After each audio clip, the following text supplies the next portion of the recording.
ಶ್ರೀ ಗುರು ರಾಘವೇಂದ್ರಾಯ ನಮಃ. ಎಲ್ಲರಿಗೂ ನನ್ನ ನಮಸ್ಕಾರಗಳನ್ನ ತಿಳಿಸ್ತಾ ವಿಡಿಯೋ ನೋಡ್ತಿರೋ ನನ್ನೆಲ್ಲ ಪ್ರೀತಿಯ ಅಕ್ಕ ತಂಗಿರಿಗೆ ಹಾಗೆ ಅಣ್ಣ ತಮ್ಮಂದಿರಿಗೆ ಸಂಕ್ರಾಂತಿ ಹಬ್ಬದ ಶುಭಾಶಯಗಳು. ನಿಮ್ಮೆಲ್ಲರ ಮೇಲೂ ರಾಘವೇಂದ್ರ ಸ್ವಾಮಿಯವರ ದಯೆ ಅನುಗ್ರಹ ಆಶೀರ್ವಾದ ಇರಲಿ ಅಂತ ನಾನು ರಾಘವೇಂದ್ರ ಸ್ವಾಮಿಯವ್ರ ಹತ್ರ ಬೇಡ್ಕೊಳ್ತೀನಿ. ನಮ್ಮನೇಲಿ ಇವತ್ತು ಪ್ರತಿ ಗುರುವಾರ ಅಂದ್ರೇ ನನಗೆ ಒಂದು ರೀತಿ ಹಬ್ಬ ಇದ್ದಾಗೆ, ಜೊತೆಗೆ ಈ ಸಲ ಹಬ್ಬ ಕೂಡ ಬಂದಿದೆ ಸಂಕ್ರಾಂತಿ. ತುಂಬ ಚೆನ್ನಾಗಾಯಿತು. ರಾಯರ ಸೇವೆ ಎಲ್ಲವೂ ಕೂಡ ರಾಯರ ಇಚ್ಛೆ. ಹಾಗೆ ಹೂವಿನ ರೇಟು ಜಾಸ್ತಿ ಆಗ್ಬಿಡುತ್ತೆ ಹಬ್ಬ ಇರೋದ್ರಿಂದ ಅಂತ ಅಂದ್ಕೊಂಡು ನಾನು ಮಂಗಳವಾರ ಸಾಯಂಕಾಲನೇ ಒಂದಷ್ಟು ಹೂಗಳನ್ನ ಮನೇಲಿ ತಂದಿಟ್ಕೊಂಡಿದ್ದೆ. ಮತ್ತು ನಿನ್ನೆ ಕೂಡ ನಾನು ಮಾರ್ಕೆಟ್ಗೆ ಹೋದೆ. ಮಾರ್ಕೆಟಲ್ಲಿ ಹೂವಿನ ರೇಟ್ ಏನು ಹೆಚ್ಚು ಅಂತ ಅನ್ನಿಸ್ಲಿಲ್ಲ, ಆದರೆ ಹೂಗಳೇ ಚೆನ್ನಾಗಿರೋದು ಸಿಗಲಿಲ್ಲ. ಅದರಲ್ಲೂ ಕಟ್ಟಿರುವಂತಹ ಹೂಗಳು ಹೆಚ್ಚಾಗಿ ನನಗೆ ಸಿಗಲಿಲ್ಲ. ಏನೋ ಸಿಕ್ಕಿದಷ್ಟು ತಂದು ರಾಘವೇಂದ್ರ ಸ್ವಾಮಿಯವ್ರಿಗೆ ಇವತ್ತು ಮನೇಲಿ ಸೇವೆನ ಮಾಡಿದೆ. ರಾಯರು ಕೂಡ ನನಗಂತೂ ತುಂಬ ಮುದ್ದಾಗಿ ಕಾಣಿಸ್ತಿದ್ರು. ಎಷ್ಟು ಬಾರಿ ನೋಡಿದ್ರು ನೋಡಬೇಕು ಅಂತ ಅನ್ನಿಸ್ತಿದ್ರು. ವಿಶೇಷ ಅಂದರೆ ಯಾವಾಗಲೂ ನಾನು ಸೇವಂತಿಗೆ ಹೂವಿನಿಂದ ಮಾಡಿರುವಂತಹ ಹಾರನ ಹಾಕಿರಲಿಲ್ಲ. ಇವತ್ತು ಅದೇ ನಿನ್ನೆ ಮಾರ್ಕೆಟಲ್ಲಿ ನನಗೆ ಬೇರೆ ಹೂಗಳು ಸಿಗದೆ ಇರೋದ್ರಿಂದ ಸೇವಂತಿಗೆ ಹೂವಿನಿಂದ ಹಾರ ಮಾಡಿರ್ತಾರಲ್ಲ ಅದನ್ನು ತಂದು ಅರ್ಪಿಸಿದೆ. ತುಂಬ ಚೆನ್ನಾಗಿ ಕಾಣಿಸ್ತಿದ್ರು. ಈ ಥರ ನಾನು ನೋಡಿರಲಿಲ್ಲ ಮನೇಲಿ. ಇವತ್ತು ಮುದ್ದಾಗಿ ಕಾಣಿಸ್ತಿದ್ರು ರಾಯರು. ನಿನ್ನೆ ಷಟ್ತಿಲ ಏಕಾದಶಿ ಆಚರಣೆನ ಮಾಡಿದ್ದೆ ಉಪವಾಸದಲ್ಲಿ ಇದ್ಕೊಂಡು. ಅಂದ್ಕೊಂಡೆ ರಾತ್ರಿ ಮಲ್ಕೊಳ್ಳೋದಕ್ಕೂ ಮುಂಚೆ ಸ್ವಾಮಿ ಹತ್ರ ಕೇಳ್ಕೊಂಡೆ, ನಿನ್ನೆ ಎಲ್ಲ ಉಪವಾಸದಲ್ಲಿ ಇದ್ದೀನಪ್ಪ, ನಾಳೆ ಬೆಳಿಗ್ಗೆ ನಾನು ಪೂಜೆ ಆಗೋವರೆಗೂ ಏನೂ ತಿನ್ನೋ ಹಾಗಿಲ್ಲ, ತುಂಬಾ ಬೇಗ ಎದ್ದೇಳಬೇಕು, ರೆಗ್ಯುಲರ್ ಪೂಜೆ ಅಂತೂ ಅಲ್ವೇ ಅಲ್ಲ, ತುಂಬ ಟೈಮ್ ಹಿಡಿಯುತ್ತೆ, ನನಗೆ ನೀವು ಶಕ್ತಿನ ಕೊಡಬೇಕು ಅಂತ ಕೇಳಿಕೊಂಡು ಸ್ವಾಮಿ ಹತ್ರ ರಾಘವೇಂದ್ರ ಸ್ವಾಮಿಯವ್ರ ಹತ್ರ ಮಲ್ಕೊಳ್ಳುವಾಗ ನನ್ನ ಮನಸ್ಸಲ್ಲಿ ಅನ್ನಿಸ್ತಿತ್ತು, ನನಗೆ ನಾಳೆ ಎದ್ದೇಳೋದಕ್ಕಾಗುತ್ತಾ, ಇವತ್ತೆಲ್ಲ ಉಪವಾಸದಲ್ಲಿ ಇದ್ದೀನಿ ಅಂತ ಅಂದ್ಕೊಂಡೆ ಮಲ್ಕೊಂಡೆ. ಆದರೆ ಪ್ರತಿ ಗುರುವಾರ ಯಾವ ಟೈಮ್ಗೆ ಎಚ್ಚರ ಆಗ್ತೀನೋ ಹಾಗೆ ಎಚ್ಚರ ಆಯಿತು. ಒಂದೊಂದ್ಸಲ ಏನಾಗ್ತಿತ್ತು, ಏಕಾದಶಿ ಆಚರಣೆ ಮಾಡಿದ ನೆಕ್ಸ್ಟ್ ಡೇ ಬೇಗ ಎದ್ರು ರಾಯರಿಗೆ ಸೇವೆ ಎಲ್ಲ ಸಲ್ಲಿಸಿದ್ರು, ಸಿಹಿಪೊಂಗಲೆಲ್ಲ ಮಾಡಿ ಅವ್ರಿಗೆ ನೈವೇದ್ಯ ಮಾಡಿದ ಮೇಲೆ ನನಗೆ ಒಂದು ಸ್ವಲ್ಪ ಸುಸ್ತು ಅಂತ ಅನ್ನಿಸ್ತಿತ್ತು. ಆದರೆ ಇವತ್ತು ಆ ರೀತಿ ಏನೂ ಅನ್ನಿಸ್ಲಿಲ್ಲ. ಪೂಜೆ ಎಲ್ಲ ತುಂಬ ಚೆನ್ನಾಗಾಯಿತು. ಅಭಿಷೇಕ ಮತ್ತು ರಾಯರ ಆಶೀರ್ವಾದ ಅತಿ ಹೆಚ್ಚಾಗಲಿಲ್ಲ, ಆದರೆ ಆಶೀರ್ವಾದ ಅಂತೂ ಮಾಡಿದ್ರು. ಖುಷಿ ಆಗುತ್ತೆ. ಏನೋ ನಾವು ರಾಯರಿಗೆ ಸೇವೆನ ಸಲ್ಲಿಸಿ ಅವರಿಂದ ಒಂದೇ ಒಂದು ದಳ ನನಗೆ ಆಶೀರ್ವಾದ ಸಿಕ್ಕಿದ್ರು ತುಂಬ ಖುಷಿ ಮತ್ತು ತುಂಬ ಸಮಾಧಾನ ಕೊಟ್ಟರು. ರಾಯರು 2-3 ಬಾರಿ ಆಶೀರ್ವಾದನ ಮಾಡಿದ್ರು. ಹಾಲಲ್ಲಿರೋ ರಾಯರ ಫೋಟೋ ಇಂದ ಮತ್ತು ದೇವ್ರ ಮನೇಲಿರೋಂತಹ ರಾಯರಿಂದ ಅಮ್ಮನವರಿಂದ ಎಲ್ಲ. ಆದರೆ ನನಗೆ ಯಾಕೋ ಇನ್ನೂ ಜಾಸ್ತಿ ಆಶೀರ್ವಾದ ಸಿಗಬೇಕಿತ್ತು ಅಂತ ಅನ್ನಿಸ್ತಿತ್ತು. ಹೋದ್ವಾರ ಮನೇಲಿ ರಾಯರ ಸೇವೆನ ಮಾಡೋದಕ್ಕೆ ಆಗಿರಲಿಲ್ಲ. ಒಂದು ರೀತಿ ಫೀಲ್ ಮಾಡ್ಕೊಳ್ತಿದ್ದೆ, ಈ ಥರ ಆಗೋಯ್ತಲ್ಲ, ಮಾಡೋಕ್ಕಾಗಲಿಲ್ವಲ್ಲ ಅಂತ. ಆದರೆ ಈ ವಾರ ರಾಯರಿಗೆ ಈ ರೀತಿ ಗುರುವಾರ ಸೇವೆನ ಸಲ್ಲಿಸಿದ ಮೇಲೆ ಸಮಾಧಾನ ಆಯಿತು. ಒಂದು ರೀತಿ ಆ ಬೇಸರ ಎಲ್ಲ ಹೋಯಿತು. ಏನೋ ಗೊತ್ತಿಲ್ಲ, ಅವ್ರು ನಮಗೊಂದು ರೀತಿ ಶಕ್ತಿ ಇದ್ದಾಗೆ. ಒಂದು ವಾರ ನಾವು ಅವ್ರನ್ನ ಪೂಜಿಸ್ತಿಲ್ಲ ಅಂತ ನನಗೆ, ಬೇರೆಯವ್ರಿಗೆ ಗೊತ್ತಿಲ್ಲ, ಪೂಜಿಸ್ತೇ ಇದ್ದಾಗ ಏನೋ ಒಂದು ರೀತಿ ನಾವು ಅವ್ರನ್ನ ಮಿಸ್ ಮಾಡ್ಕೊಳ್ತಿದ್ದೀವಿ. ಆ ಶಕ್ತಿನೇ ಬೇರೆ ಇರುತ್ತೆ. ಪ್ರತಿ ಗುರುವಾರ ನಾವು ಅವ್ರನ್ನ ಮನೇಲಿ ಪೂಜಿಸಿದಾಗ ಒಂದು ಶಕ್ತಿ, ಆ ಒಂದು ಇನ್ನೊಂದು ಮುಂದಿನ ವಾರದವರೆಗೂ ಅವ್ರಿಗೂ ನಮಗೆಲ್ಲ ರೀತಿಲೂ ಶಕ್ತಿಯಾಗಿ ಇರ್ತಾರೆ. ಒಂದು ವಾರ ಅಷ್ಟೇ ನಾನು ಲಾಸ್ಟ್ ವೀಕು ಮನೇಲಿ ಮಾಡದೇ ಇದ್ದಾಗ ತುಂಬ ಮಿಸ್ ಮಾಡ್ಕೊಳ್ತಿದ್ದೀನಿ ಅಂತ ಎಲ್ಲ ಅನ್ನಿಸ್ತಿತ್ತು. ಈ ವಾರ ಆ ಫೀಲೆಲ್ಲ ಹೊಟ್ಟೋಯ್ತು. ರಾಯರ ಸೇವೆ ಮಾಡಿದ್ಮೇಲೆ ಖುಷಿ. ಅವ್ರನ್ನ ಈ ರೀತಿ ಅಲಂಕಾರ ಮಾಡಿ ಈ ರೀತಿ ಎಲ್ಲ ಕೂತು ಅವ್ರ ಮುಂದೆ ಸೇವೆನ ಸಲ್ಲಿಸಿದಾಗ ಸಂತೋಷ ಆಗುತ್ತೆ. ಚೆನ್ನಾಗಾಯಿತು. ಒಟ್ಟಿನಲ್ಲಿ ಪೂಜೆ ಮನೇಲಿ ತುಂಬ ಚೆನ್ನಾಗಾಯಿತು. ಮತ್ತು ಗುರುವಾರ ಅಂತ ಬಂದಾಗ ನಾನು ಮಧ್ಯಾಹ್ನದವರೆಗೂ ಉಪವಾಸದಲ್ಲೇ ಇರ್ತೀನಿ. ಎಷ್ಟೇ ಬೇಗ ಎದ್ದಿದ್ರು ರಾಘವೇಂದ್ರ ಸ್ವಾಮಿಯವ್ರ ಸೇವೆ ಎಲ್ಲ ಆಗಿ ಮಧ್ಯಾಹ್ನ ಬಂದು ಮತ್ತೆ ಅವ್ರಿಗೆ ಸೇವೆನ ಸಲ್ಲಿಸಿದ ಮೇಲೇ ನಾನು ಏನಾದರೂ ತಿಂತಿದ್ದು.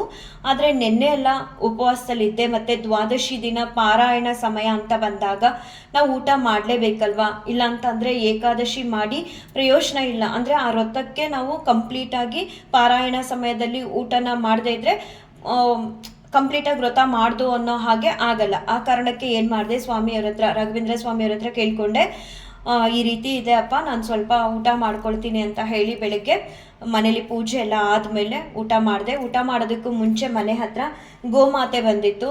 ತುಂಬ ಖುಷಿ ಆಯಿತು ಗೋಮಾತೆಗೆ ಪೂಜೆನ ಸಲ್ಲಿಸಿ. ನಾವು ಎಷ್ಟೇ ಸೇವೆನ ಮಾಡಲಿ, ರಾಘವೇಂದ್ರ ಸ್ವಾಮಿಯವ್ರ ಸೇವೆನೇ ಆಗಲಿ ಅಥವಾ ನಿಮ್ಮ ಮನೆ ದೇವ್ರ ಸೇವೆನೇ ಆಗಲಿ, ಮಾಡಿದಷ್ಟು ತುಂಬಾ ಒಳ್ಳೆಯದು. ಯಾವ ರೀತಿ ಬೇಕಾದರೂ ನೀವು ಸೇವೆನ ಮಾಡಿ. ಮನೇಲಾದರೂ ಭಗವಂತನಿಗೆ ಅಲಂಕಾರ ಮಾಡೋದ್ರ ಮೂಲಕ ಅಥವಾ ಇಷ್ಟವಾದಂತಹ ನೈವೇದ್ಯಗಳನ್ನ ಮಾಡೋದ್ರ ಮೂಲಕ, ಸ್ತೋತ್ರ ಪಾರಾಯಣನ ಮಾಡೋದ್ರ ಮೂಲಕ, ಇಲ್ಲ ಅವರ ನಾಮಸ್ಮರಣೆನ ಮಾಡೋದ್ರ ಮೂಲಕ ನೀವು ಅವ್ರ ಸೇವೆನ ಮಾಡ್ಬೋದು. ಇಲ್ಲ ರಾಘವೇಂದ್ರ ಸ್ವಾಮಿಯವರ ಮಠಕ್ಕೆ ಇಲ್ಲ ನಿಮ್ಮ ಮನೆ ದೇವ್ರ ದೇವಸ್ಥಾನಕ್ಕೆ ಹೋಗ್ಬಿಟ್ಟು ಸೇವೆನ ಮಾಡ್ಬೋದು. ಎಷ್ಟು ನಾವು ಭಗವಂತನ ಸೇವೆನ ಮಾಡ್ತೀವೋ ಅಷ್ಟು ನಾವು ಮಾಡಿರುವಂತಹ ತಿಳಿದೆ ಮಾಡಿರುವಂತಹ ಪಾಪಕರ್ಮಗಳನ್ನ ಕಳ್ಕೊಳ್ಳೋದ್ರ ಜೊತೆಗೆ ನಾವು ಭಗವಂತನ ಕೃಪೆಗೆ ಅನುಗ್ರಹಕ್ಕೆ ಪಾತ್ರರಾಗ್ತೀವಿ. ಇದೊಂದೇ ಮಾರ್ಗ, ಭಗವಂತ ನಮಗೆ ಕೊಟ್ಟಿರುವಂತಹ ಒಂದು ಮಾರ್ಗ ಅಂದರೆ ಈ ಭಕ್ತಿ ಮಾರ್ಗದ ಮೂಲಕ ಭಗವಂತನ ಪಾದನ ಹಿಡಿದು ಅವ್ರ ಸೇವೆನ ಮಾಡೋದ್ರಿಂದ ತಿಳಿದೆ ನಮಗೆ ಗೊತ್ತಿಲ್ಲ ಯಾವ ಜನ್ಮದಲ್ಲಿ ಎಷ್ಟು ಪಾಪಕರ್ಮನ ಮಾಡಿರ್ತೀವೋ ಏನೋ ಒಂದು ಗೊತ್ತಿರಲ್ಲ. ಆದರೆ ಕಷ್ಟಗಳಂತೂ ಈ ಜನ್ಮದಲ್ಲಿ ಪಡ್ತಾನೆ ಇರ್ತೀವಿ. ಈ ಜೀವನ ಸಾಕು ಅನ್ನೋಷ್ಟು ಕಷ್ಟನ ಪಡ್ತಿರ್ತೀವಿ.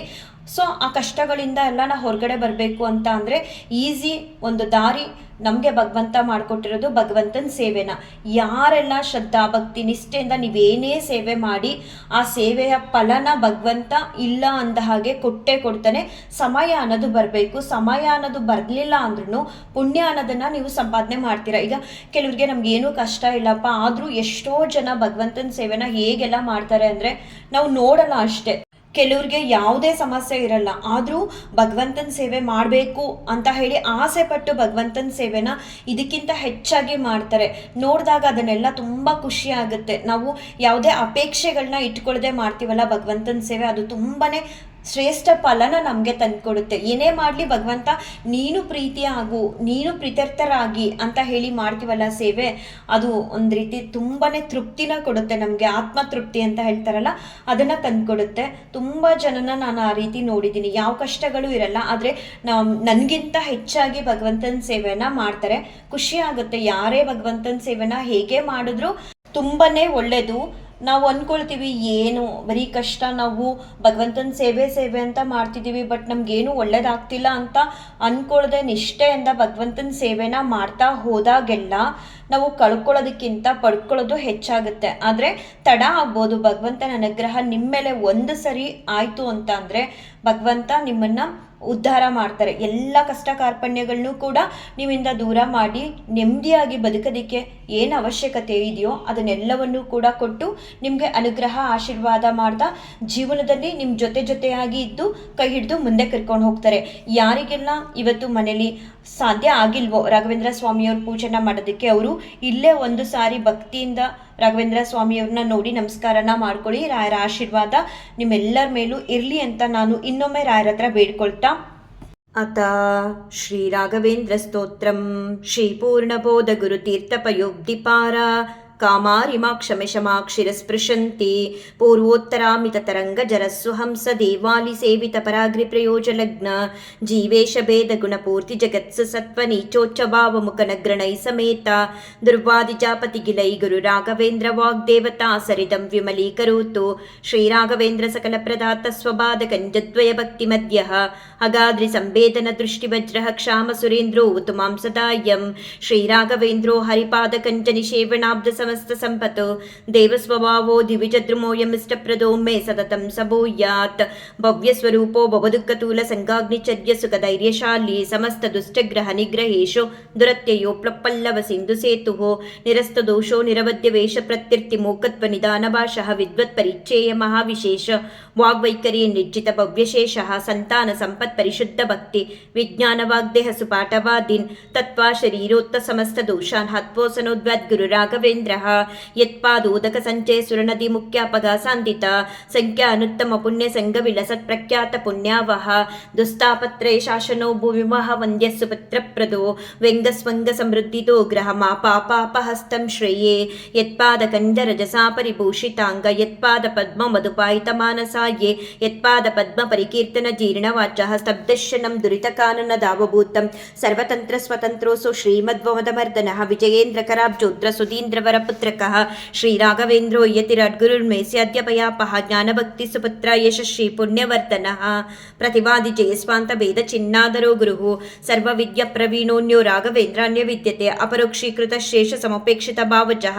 ಅಪೇಕ್ಷಿತ ಪ್ರದಾತಾನ್ಯೋ ರಾಘವೇಂದ್ರಾನ್ಯ ವಿದ್ಯತೆ ದಯಾ ದಾಕ್ಷಿಣ್ಯ ವೈರಾಗ್ಯ ವಾಕ್ಪಾಠ ಮುಖಾಂಕಿತಃ ಶಾಪಾನುಗ್ರಹ ಶಕ್ತೋನ್ಯೋ ರಾಘವೇಂದ್ರಾನ್ಯ ವಿದ್ಯತೆ ಅಜ್ಞಾನ ವಿಸ್ಮೃತಿ ಭ್ರಾಂತಿ ಸಂಶಯಾಪಸ್ಮೃತಿ ಕ್ಷಯ ತಂತ್ರ ಕಂಪವಚ ಕೌಂಟ್ಯ ಮುಖ ಏಚೇಂದ್ರಿಯೋದ್ಭವ समुद्भवः दोषास्ते नाशमायान्ति राघवेन्द्र प्रसादतः श्रीराघवेन्द्राय नमः इत्यष्टाक्षरमन्त्रतः जपिता द्वामिता नित्यम् इष्टात् सुर्ण संशयः ಅಂತುನಕ್ಕಾಯ್ಜ ದೋಷೋ ನಾತ್ಮಾತ್ಮೀಯ ಸಮುದ್ಭವಾನ್ ಸರ್ವಾನಪಿ ಉಪಸ್ಥಾಚು ದತಾತ್ ಗುರುರಾತ್ಮವಿತು ಇತಿ ಕಾಲತ್ರಯೇ ನಿತ್ಯಂ ಪ್ರಾರ್ಥನಾಯಷ್ಕರೋತಿ ಶಃ ಇಹ ಮುದ್ರಾಪ್ತ ಸರ್ವೇಷ್ಟೋ ಮೋದತೆ ನಾತ್ರ ಸಂಶಯಃ ಅಗಮ್ಯ ಮಹಿಮಾ ಲೋಕೆ ರಾಘವೇಂದ್ರೋ ಮಹಾಶ್ರಯಃ ಶ್ರೀಮದ್ವಮದದುಗ್ಧಾಬ್ಧಿ ಚಂದ್ರೋವತು ಸದಾನಕಃ ಸರ್ವಯಾತ್ರ ಫಲಾವ್ಯಾಪ್ತಿ ಯಥಾಶಕ್ತಿ ಪ್ರದಕ್ಷಿಣಂ ಕರೋಮಿ ತವ ಸಿದ್ಧ್ಯಸ್ಯ ವೃಂದಾವನಗತಂ ಜಲಂ ಶಿರಸಾಧಾರಯ ಮಧ್ಯ ಸರ್ವತೀರ್ಥಫಲಾಪ್ತಯೇ ಸರ್ವಾಭಿಷ್ಟಾರ್ಥ ಸಿದ್ಧ್ಯರ್ಥಂ ನಮಸ್ಕಾರಂ ಕರೋಮ್ಯಹಂ ತವ ಸಂಕೀರ್ತನಂ ವೇದಶಾಸ್ತ್ರಾರ್ಥಜ್ಞಾನಸಿದ್ಧಯೇ ಸಂಸಾರೇ ಕ್ಷೇಸಾಗರೆ ಪ್ರಕೃತಿತೋಗಾದೆ ಸದಾ ದುಸ್ತರೆ ಸರ್ವವಂದ್ಯ ಜಲಗ್ರಹನುಪಮೈ ಕಾಮಾದಿ ಭಂಗಾಕುಲೆ ನಾನಾ ವಿಭ್ರಮೆ ದುರ್ಭ್ರಮೆ ಮಿತವೇ ಸ್ತೋಮಾದಿಕೇನೋತ್ಕಟೆ ದುಃಖೋತ್ಕೃಷ್ಟಮಿಷ ಸಮುದ್ದರ ಗುರು ಮಾಮಗ್ನ ರೂಪಂ ಸದಾ ರಾಘವೇಂದ್ರ ಗುರು ಸ್ತೋತ್ರಂ ಯಪ್ಪಟೆ ಭಕ್ತಿಪೂರ್ವಕಂ ತಸ್ಯ ಕುಷ್ಠಾದಿರೋಗಾಣಾಂ ನಿವೃತ್ತಿಸ್ವರಾಯ ಭವೇತ್ ಅಂದೋಪಿ ದಿವ್ಯದೃಷ್ಟಿ ಸಾಡೇಡ ಮೋಕೋಪಿ ವಾಕ್ಪೃತಿಃ ಪೂರ್ಣಾಯು ಪೂರ್ಣಸಂಪತ್ತಿ ಸ್ತೋತ್ರಸ್ಯಾಸ್ಯ ಜಪಾದ್ ಭವೇತ್ ಯಪ್ಪಿ ಮೇಂಚಲಮೇತೇನ ಸ್ತೋತ್ರೇಣೈವಾಭಿಮಂತ್ರಿತಂ ತಸ್ಯ ಕುಕ್ಷಿಗತಾ ದೋಷ ಸರ್ವೇ ನಶ್ಯಂತಿ ತಕ್ಷಣಾತ್ ಯತ್ಬೃಂದಾವನಮಾಸಾದ್ಯ ಪಂಗುಕಂಜೋಪಿ ವಾ ಜನಃ ಸ್ತೋತ್ರೇಣಾನೇನ ಯರ್ಕುರ್ಯಾನ್ ಪ್ರದಕ್ಷಿಣ ನಮಸ್ಕೃತಿ ಸಜಂಗಾಲೋ ಭವೇದೇವ ಗುರುರಾಜಪ್ರಸಾದತಃ ಸೋಮಸೂರ್ಯೋಪರಾಗೆ ಚ ಪುಷ್ಯರ್ಕಾದಿ ಸಮಾಗಮೆ ಯೋನುತ್ತಮಮಿದಂ ಸ್ತೋತ್ರಂ ಅಷ್ಟೋತ್ತರಶತಂ ಜಪೇತ್ ಭೂತ ಪ್ರೇತ ಪಿಶಾಚಾದಿ ಪೀಡಾನ ತಸ್ಯ ನ ಜಾಯತೆ ತಸ್ತೋತ್ರಂ ಸಮುಚ್ಚಾರ್ಯ ಗುರುರ್ಬೃಂದಾವನಾಂತಿಕೆ ದೀಪ ಸಂಯೋಜನ ಜ್ಞಾನಂ ಪುತ್ರಲಾಭೋ ಭವೇ ಧ್ರುವಂ ಪರವಾದಿ ಜಯೋ ದಿವ್ಯ ಜ್ಞಾನ ಭಕ್ತ್ಯಾದಿವರ್ಧನಂ ಸರ್ವಾಭಿಷ್ಟಾರ್ಥ ಪ್ರವೃತ್ತಿ ಸನ್ನಾತ್ರ ಕಾರ್ಯ ವಿಚಾರಣಃ ರಾಜಚೋರ ಮಹಾವ್ಯಾಘ್ರ ಸರ್ಪನಕ್ರಾದಿ ಪೀಡನಂ ನ ಜಾಯತೆಸ್ಯ ಸ್ತೋತ್ರಸ್ಯ ಪ್ರಭಾವನ್ನಾತ್ರ ಸಂಶಯಃ ಯೋ ಭಕ್ತ್ಯಾ ಗುರು ರಾಘವೇಂದ್ರ ಚರಣಂ ದ್ವಂದ್ವಂ ಸ್ಮರಮ್ಯ ಪಠೇತ್ ಸ್ತೋತ್ರಂ ದಿವ್ಯಮಿದಂ ಸದಾ ನಹಿ ಭವೇತ್ ತಸ್ಯಾಸು ಕಂಕಿಂಚನ ಕೆನ್ವಿಷ್ಟಾತ ಸಮೃದ್ಧಿರೇವ ಕಮಲಾನಾಥ ಪ್ರಸಾದೋದಯಾತ್ ಕೀರ್ತಿರ್ದಿಗ್ವಿದಿತ ವಿಭೂತಿರತುಲ ಸಾಕ್ಷಿ ಹಯಾಸ್ಯೋತ್ರಹೀತಿ ಶ್ರೀ ರಾಘವೇಂದ್ರಾರ್ಯ ಗುರುರಾಜ ಪ್ರಸಾದತಃ ಕೃತಂ ಸ್ತೋತ್ರಮಿದಂ ಪುಣ್ಯಂ ಶ್ರೀಮದ್ಭಿಷರ್ಪಣಾಭಿದಹಿ ಪೂಜ್ಯಾಯ ರಾಘವೇಂದ್ರಾಯ ಸತ್ಯಧರ್ಮರತಾಯ ಚ ಭಜತಾಂ ಕಲ್ಪವೃಕ್ಷಾಯ ನಮತಾಂ ಕಾಮಧೇನವೇ ದುರ್ವಾದಿದ್ವಾಂತರವಯೇ ವೈಷ್ಣವೇಂದೀವರೇಂದವೇ ಶ್ರೀರಾಘವೇಂದ್ರ ಗುರವೇ ನಮೋ ಅತ್ಯಂತ ದಯಾಲವೇ ಮೂಕೋಪಿ ಯತ್ಪ್ರಸಾದೇನ ಮುಕುಂದ ಶಯನಾಯತೆ ರಾಜರಾಜಾಯತೆ ರಿಕ್ತೋ ರಾಘವೇಂದ್ರತ್ರಮಾಶ್ರಯೇ ಇತಿ ಶ್ರೀ ಅಪ್ಪಣ್ಣಾಚಾರ್ಯ ಕೃತಂ ಶ್ರೀ ರಾಘವೇಂದ್ರ ಸ್ತೋತ್ರಂ ಸಂಪೂರ್ಣಂ. ಶ್ರೀಕೃಷ್ಣಾರ್ಪಣಮಸ್ತು ಶ್ರೀಕೃಷ್ಣಾರ್ಪಣಮಸ್ತು ಶ್ರೀಕೃಷ್ಣಾರ್ಪಣಮಸ್ತು.